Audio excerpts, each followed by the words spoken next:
ধরা পড়েছে নির্দেশদাতা মূল হোতা স্বরাষ্ট্রমন্ত্রী সালাউদ্দিন আহমদ। প্রয়াত রাষ্ট্রপতি জিয়াউর রহমান হত্যার নির্দেশ দিয়েছিলেন স্বরাষ্ট্রমন্ত্রী সালাউদ্দিন আহমদ, এমনটাই জানিয়েছেন পুলিশের ঢাকা উত্তরের শীর্ষ কর্মকর্তা মুশিউর রহমান। ৪৫ বছর ধরে পলাতক থাকা শহীদ রাষ্ট্রপতি জিয়াউর রহমানের হত্যাকারী অবসরপ্রাপ্ত মেজর মোহাম্মদ মোজাফফর হোসেনকে ৫ দিনের রিমান্ড দিয়েছেন আদালত। সকালে রংপুরের চিফ মেট্রোপলিটন ম্যাজিস্ট্রেট তৃতীয় আদালতের বিচারক এ আদেশ দেন। ৪৫ বছর পলাতক আত্মগোপনে ছিলেন সাবেক সেনা কর্মকর্তা মেজর মোজাফফর হোসেন। সাবেক রাষ্ট্রপতি জিয়াউর রহমান হত্যায় জড়িত মোজাফফরের গ্রেপ্তারের পর আবারও সামনে এসেছে ১৯৮১ সালের সেই রক্তাক্ত অধ্যায়। বিশ্লেষকরা বলছেন, জিয়াউর রহমান হত্যাকাণ্ডে জড়িতদের মধ্যে বেঁচে থাকা একমাত্র ব্যক্তি মোজাফফর হোসেন। দীর্ঘ বছর পর গ্রেপ্তার হওয়ায় তার কাছ থেকে পাওয়া যেতে পারে গুরুত্বপূর্ণ তথ্য। ইতিহাসের পাতায় লুকিয়ে থাকা এক রক্তক্ষয়ী অধ্যায় কি তবে শেষ পর্যন্ত উন্মোচিত হতে চলেছে? ৪৫ বছর ধরে যে রহস্যের গহীন অরণ্যে চাপা পড়েছিল এক রাষ্ট্রপতির হত্যাকাণ্ডের নেপথ্য কাহিনী, আজ তাকে নতুন মোড় নিচ্ছে। দেশ জুড়ে তোলপাড় করা এক গ্রেফতারি আর সেই সাথে উঠে আসা চাঞ্চল্যকর সব তথ্য কি কোনো বড় ষড়যন্ত্রের ইঙ্গিত দিচ্ছে? ৪৫ বছরের নিখুঁত আত্মগোপন, নেই কোনো স্থির চিত্র, নেই কোনো সুনির্দিষ্ট ঠিকানা বা ব্যাংক অ্যাকাউন্টের হদিশ। অথচ ৪ দশকেরও বেশি সময় ধরে দেশের ইতিহাসের সবচেয়ে বড় একটি হত্যাকাণ্ডের আসামিকে ধরা যাচ্ছিল না। কিন্তু এই দীর্ঘ অদৃশ্য দেয়াল নিমেষেই ভেঙে পড়ল আধুনিক প্রযুক্তির কাছে। ৪৫ বছর আগে যিনি স্বাধীন দেশের একজন রাষ্ট্রপ্রধানকে চিরতরে বিদায় করার নৈপথ্যে কাজ করেছিলেন, তিনি কি এবার বর্তমান প্রধানমন্ত্রীকে সরিয়ে দিতে নতুন কোনো মাস্টার প্ল্যান নিয়ে মাঠে নেমেছিলেন? বাংলাদেশের নবনির্বাচিত প্রধানমন্ত্রী তারেক রহমানের এক ম্যাজিক চালে অবশেষে ৪৫ বছর ধরে পলাতক মৃত্যুদণ্ড আসামি মেজর মোজাফফর হোসেন আইনের জালে ধরা পড়েছেন। শহীদ রাষ্ট্রপতি জিয়াউর রহমানকে চট্টগ্রাম সার্কিট হাউজে যে বা যাহারাই শেষ করে দিয়েছিল, তাদের মধ্যে অন্যতম হচ্ছে এই মেজর মোজাফফর হোসেন। ইতিমধ্যে তাকে রিমান্ডে নেওয়া হয়েছে। তার সাথে আর কারা কারা জড়িত ছিল, কাদের ইন্ধনে, কাদের পরামর্শে এ ধরনের একটি নৃশংসতম ঘটনা ঘটানো হয়েছে, তা এবার নিজ মুখেই স্বীকার করেছেন মেজর মোজাফফর হোসেন। দর্শক, এ বিষয়ের কিছু অংশ ভিডিওর শুরুতে শিরোনামে আপনারা দেখেছেন, বিস্তারিত পুরো ভিডিও জুড়ে। তার আগে আমার একটা অনুরোধ, যারা আমাদের চ্যানেলে নতুন আসছেন, চ্যানেলটি সাবস্ক্রাইব করে ওয়াল ক্লিক করে বেল আইকনটি বাজিয়ে দিন। দর্শক, চলুন দেখে আসি দীর্ঘ ৪৫ বছর ধরে কিভাবে পলাতক ছিল এই মেজর মোজাফফর এবং প্রশাসনের লোক তাকে কিভাবে খুঁজে পেয়েছিল। এবং শহীদ রাষ্ট্রপতি জিয়াউর রহমানকে শেষ করার পরে এবার বাংলাদেশের জনগণের নবনির্বাচিত প্রধানমন্ত্রী তারেক রহমানকেও শেষ করার এক মাস্টার প্ল্যান বাস্তবায়ন করার জন্যই মাঠে নেমেছিল এই মেজর মোজাফফর হোসেন।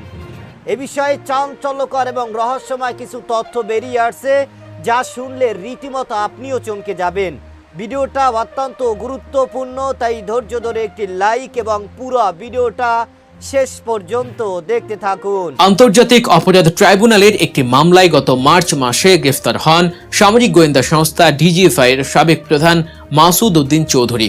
গ্রেফতারের পর স্বাভাবিক আইনি প্রক্রিয়ার অংশ হিসেবেই তার ব্যক্তিগত মোবাইল ফোনটি জব্দ করে আইন শৃঙ্খলা রক্ষাকারী বাহিনী। এরপর সেই মোবাইল ফোনের ফরেন্সিক ডাটা অ্যানালাইসিস করতে গিয়েই তদন্ত কর্মকর্তাদের চোখ রীতিমতো কপালে ওঠে। বেরিয়ে আসে এমন এক চাঞ্চল্যকর তথ্য, যা পুরো দেশের পলিটিক্যাল এবং ইন্টেলিজেন্স ল্যান্ডস্কেপকে কাঁপিয়ে দেওয়ার জন্য যথেষ্ট। ফরেন্সিক ল্যাবে মাসুদ উদ্দিন চৌধুরীর ফোনের ডাটা রিকভারি করার পর গোয়েন্দারা একটি অদ্ভুত প্যাটার্ন লক্ষ্য করেন। তার কল লিস্ট এবং মেসেজিং অ্যাপগুলোতে জন্ডো নামের একটি ছদ্মনামেই কন্ট্যাক্ট থেকে নিয়মিত যোগাযোগ করা হতো। বিশ্লেষণে দেখা গেছে, গত ২ বছর ধরে এই জন্ডো নামের রহস্যময় ব্যক্তির সাথে মাসুদের অত্যন্ত নিবিড় যোগাযোগ ছিল। বিষয়টি আরও সন্দেহজনক হয়ে ওঠে যখন মাসুদের গ্রেফতারের পরেও এই জন্ডো থেমে থাকেনি। যে মাসুদের ব্যক্তিগত সহকারী ফারুকের সাথেও নিয়মিত যোগাযোগ রক্ষা করে চলছিল। কিন্তু কে এই জন্ডো? কেনই বা সে একজন সাবেক ইন্টেলিজেন্স চিফের সাথে এত গোপন কোড ব্যবহার করে কথা বলতো? গোয়েন্দারা সর্বাধুনিক ওপেন সোর্স ইন্টেলিজেন্স এবং সিআইডির অ্যানালাইসিসের মাধ্যমে অবশেষে নিশ্চিত হন যে এই জন্ডো আর কেউ নন, তিনি হলেন ৪৫ বছর ধরে ফেরার থাকা সেই মেজর মোজাফফর। ফরেন্সিকের বিশেষজ্ঞদের বিশ্লেষণ অনুযায়ী মোজাফফর বিদেশি বিভিন্ন থার্ড পার্টির অ্যাপ্লিকেশন যেমন হোয়াটসঅ্যাপ এবং ভাইবারের অত্যন্ত সিক্রেট কিছু গ্রুপ ব্যবহার করতেন। গ্রুপগুলো ছিল সম্পূর্ণ বেনামি এবং সেখানে বিক্ষিপ্ত কিছু ইংরেজি কোড ব্যবহার করা হতো। কিন্তু ডিজিটাল দুনিয়ায় অপরাধীরা যতই সতর্ক হোক না কেন, টেলিকম অপারেটরদের এন্ডিং সাইট থেকে এক্সপোর্ট করা ডাটা কখনো মিথ্যা বলে না। এই কল ডাটা রেকর্ড বা সিডিআর এর মধ্যে কেবল ভয়েস কলই ছিল না, এর সাথে এসএমএস, কন্টেন্ট, ভৌগোলিক অবস্থান, বিটিএস টাওয়ারের সিগন্যাল এবং অফলাইন অনলাইন মুভমেন্ট অত্যন্ত পুঙ্খানুপুঙ্খভাবে উঠে আসে। আর এই সূত্র ধরেই সিআইডি খুঁজে পায় সেই মেজরের মেয়েকে, যিনি একটি টেলিকম কোম্পানিতে কর্মরত ছিলেন। তার মেয়েকে অনুসরণ করেই শেষ পর্যন্ত গোয়েন্দারা পৌঁছে যান মেজর মোজাফফরের গোপন আস্তানা পর্যন্ত। এই গ্রেফতারের ঐতিহাসিক গুরুত্ব বুঝতে হলে আমাদের ফিরে যেতে হবে 1981 সালের 30 মে। চট্টগ্রামের সার্কিট হাউসে ঘটে যায় বাংলাদেশের ইতিহাসের সবচেয়ে মর্মান্তিক ট্র্যাজেডি। তৎকালীন রাষ্ট্রপতি জিয়াউর রহমানের সেই আকস্মিক হত্যাকাণ্ড পুরো দেশকে এক গভীর শূন্যতার দিকে ঠেলে দিয়েছিল।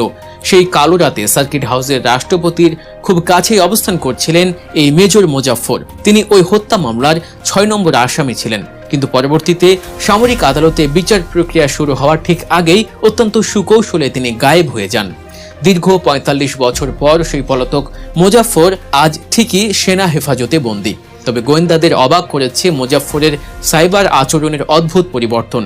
বিশ্লেষণে দেখা গেছে বিগত ফ্যাসিবাদী সরকারের আমলে মোজাফফর এবং মাসুদের মধ্যকার যোগাযোগটি ছিল অনেকটাই ওপেন।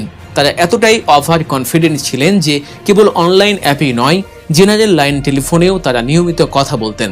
তৎকালীন প্রশাসনের ছত্রছায়ায় তারা নিজেদের ধরা ছোঁয়ার বাইরে মনে করতেন। কিন্তু 5ই আগস্টের রাজনৈতিক পট পরিবর্তনের পর তাদের সেই সাইবার আচরণ পুরোপুরি বদলে যায়। মোজাফফর যখন নিজের ডিজিটাল আইডেন্টিটি লুকাতে হাই অ্যান্ড ভিপিএন ব্যবহার করতে শুরু করেন এবং ছদ্মনামের আড়ালে পুরোপুরি হাইড হয়ে যাওয়ার চেষ্টা করেন, কিন্তু ততদিনে যা ক্ষতি হওয়ার তা হয়ে গেছে।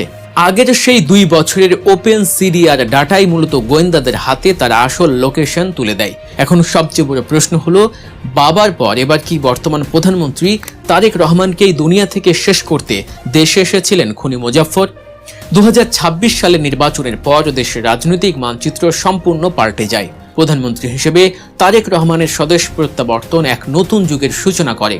কিন্তু এত বিপুল জনপ্রিয়তার পরেও একটি অদৃশ্য বিপদের কালো ছায়া যেন প্রতিনিয়ত তাড়া করে বেড়াচ্ছিল এই নেতৃত্বকে। অতি সম্প্রতি এলডিপির চেয়ারম্যান কর্নেল অবসরপ্রাপ্ত অলি আহমেদ প্রকাশ্যেই জনসভায় অত্যন্ত কড়া ভাষায় একটি শঙ্কা প্রকাশ করেছিলেন।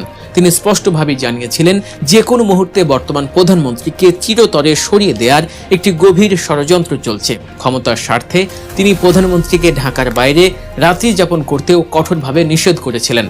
কর্নেল অলির এই বিস্ফোরক সতর্কতার ঠিক পরপরই ডিবির জলে ধরা পড়েন মেজর মোজাফফর। এই 2 ঘটনার কাকতালীয় টাইমিং প্রমাণ করে যে পর্দার আড়ালে এক বিশাল এলিমিনেশন প্রজেক্ট বা সরিয়ে দেওয়ার মিশন অত্যন্ত নীরবে কাজ করে যাচ্ছিল। গোয়েন্দা নথির চরম দাবি অনুযায়ী একটি সুনির্দিষ্ট অ্যাসাইনমেন্ট নিয়েই দেশে ফিরেছিলেন এই মোজাফফর। তার মূল উদ্দেশ্যই ছিল যে কোনো মূল্যে প্রধানমন্ত্রী তারেক রহমানকে সরিয়ে গোটা দেশে এক ভয়াবহ বিশৃঙ্খলা এবং ইমার্জেন্সি বা জরুরি অবস্থার সৃষ্টি করা। আর এই মাস্টার প্ল্যান বাস্তবায়নের ডেডলাইন নির্ধারণ করা হয়েছিল আগামী ডিসেম্বরের আগে। এই ডেডলাইনের পেছনের কারণটাও বেশ স্পষ্ট। ভারতে বসে ক্ষমতাচ্যুত স্বৈরাচার শেখ হাসিনা কিছুদিন আগেই ঘোষণা দিয়েছিলেন যে তিনি আগামী ডিসেম্বরের মধ্যেই দেশে ফিরছেন। অর্থাৎ ভেতরের প্লটটি ছিল অত্যন্ত সুনিপুণ। দেশের ভেতরে থাকা স্লিপার সেল তাদের চূড়ান্ত মিশন সফল করবে, আর সেই বিশৃঙ্খলার সুযোগ কাজে লাগিয়েই পতিত স্বৈরাচার এবং তার দোসররা পুনরায় ক্ষমতা দখলের রাজকীয় মঞ্চে অবতীর্ণ হবে। এটি ছিল মূলত একটি কোঅর্ডিনেটেড স্টেট ক্যাপচার বা রাষ্ট্র দখলের সুপরিকল্পিত জাল। দীর্ঘ 45 বছর আত্মগোপনে থাকা মৃত্যুদণ্ড আসামি মেজর মোজাফফর হোসেন আওয়ামী লীগের আমলে তিনি বুক ফুলিয়ে এদেশে চলাফেরা করত। এই মেজর মোজাফফর হোসেন তিনি ইতিমধ্যে বাংলাদেশের নবনির্বাচিত প্রধানমন্ত্রী তারেক রহমান ক্ষমতায় বসার মাত্র 4 মাসের মধ্যেই তার বাবার খুনিদেরকে তিনি ধরতে সক্ষম হয়েছেন। ইতিমধ্যে একটা গুঞ্জন উঠেছে, বিশেষজ্ঞরা বলেছেন যে এই মেজর মোজাফফর হোসেন শহীদ রাষ্ট্রপতি জিয়াউর রহমানকে যারা শেষ করে দিয়েছিল তাদের মধ্যে অন্যতম আসামি হচ্ছেন এই মেজর মোজাফফর। তিনি শহীদ রাষ্ট্রপতি জিয়াউর রহমানকে শেষ করার পরে এবার বাংলাদেশের জনগণের নবনির্বাচিত প্রধানমন্ত্রী তারেক রহমানকেও শেষ করে দেওয়ার এক মাস্টার প্ল্যান বাস্তবায়ন করার জন্যই তিনি মাঠে নেমেছিল। যে কারণেই সাবেক প্রধানমন্ত্রী শেখ হাসিনা ইতিমধ্যে ঘোষণা দিয়েছিল যে তারা ডিসেম্বরে বাংলাদেশে ফিরবেন।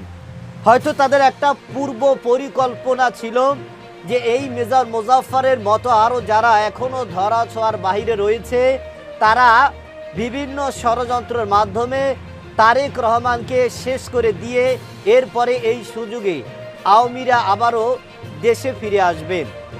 কিন্তু তারেক রহমান তিনি প্রমাণ করে দিলেন যে বাপ কা বেটা, জিয়ার সন্তান জিয়ার মতোই হয়েছে, এটা তিনি আবারও প্রমাণ করে দিয়েছেন। যে কারণেই এদেশের প্রশাসন তারা চিরুনি অভিযানের মাধ্যমে তারা বিভিন্ন প্রযুক্তির মাধ্যমে এই দীর্ঘ ৪৫ বছর ধরে পলাতক মেজর মোজাফফর হোসেনকে ইতিমধ্যে ধরতে সক্ষম হয়েছেন এবং তার সাথে আরও যারা যারা এখনও ধরাছোঁয়ার বাইরে রয়েছে তাদেরকেও ইতিমধ্যে গ্রেফতার করার জন্য অভিযান কাজ অব্যাহত রয়েছে। দর্শক, এই মেজর মোজাফফর হোসেন দীর্ঘ ৪৫ বছর ধরে তিনি এদেশে ছিলেন এবং তিনি আওয়ামী লীগের আমলে এদেশে যখন বুক ফুলিয়ে হাঁটাচলা করত তখন তাকে কোনোভাবেই কিন্তু গ্রেফতার করা হয়নি। যে কারণেই এদেশের বিশেষজ্ঞরা কিছুটা হলে আঁচ করতে পেরেছে যে এই শহীদ রাষ্ট্রপতি জিয়াউর রহমানকে শেষ করে দেওয়ার পিছনে আওয়ামী দোসররা এবং ভারতের রয়ের গ্রুপ তারা সরাসরি জড়িত। তাদের ইন্ধনে তাদের পরামর্শেই এই শহীদ রাষ্ট্রপতি জিয়াউর রহমানকে শেষ করে দেওয়া হয়েছে। যে কারণেই শহীদ রাষ্ট্রপতি জিয়াউর রহমানকে শেষ করার পরে আসামিরা তারা ভারতে গিয়ে সেখানে আশ্রয় নিয়েছেন এবং সেখানে তাদেরকে আশ্রয় দেওয়া হয়েছে। সুতরাং ভারতের নির্দেশনা অনুযায়ী, ভারতের প্রেসক্রিপশন অনুযায়ী বাংলাদেশের সাবেক প্রধানমন্ত্রী শেখ হাসিনার নির্দেশ অনুযায়ী এই শহীদ রাষ্ট্রপতি জিয়াউর রহমানকে শেষ করে দেওয়া হয়েছে। যে কারণে দেশের মানুষ আশাবাদী এই মেজর মোজাফফর হোসেনকে যেহেতু গ্রেফতার করা হয়েছে তিনি এ বিষয়ে সব কিছু খোলাসা করবেন এবং রিমান্ডে তিনি তার সকল প্রকার দায় স্বীকার করে তিনি স্বীকারোক্তি দিবেন। দর্শক, এ বিষয়ের আপনার কি মতামত সেটা আমাদের কমেন্ট সেকশনে অবশ্যই জানাবেন। আজ এ পর্যন্তই। সুস্থ থাকবেন, ভালো থাকবেন। দেখা হবে আগামী কোনো ভিডিওতে, কথা হবে নতুন কোনো বিষয় নিয়ে। সে পর্যন্ত ভালো থাকবেন। খোদা হাফেজ।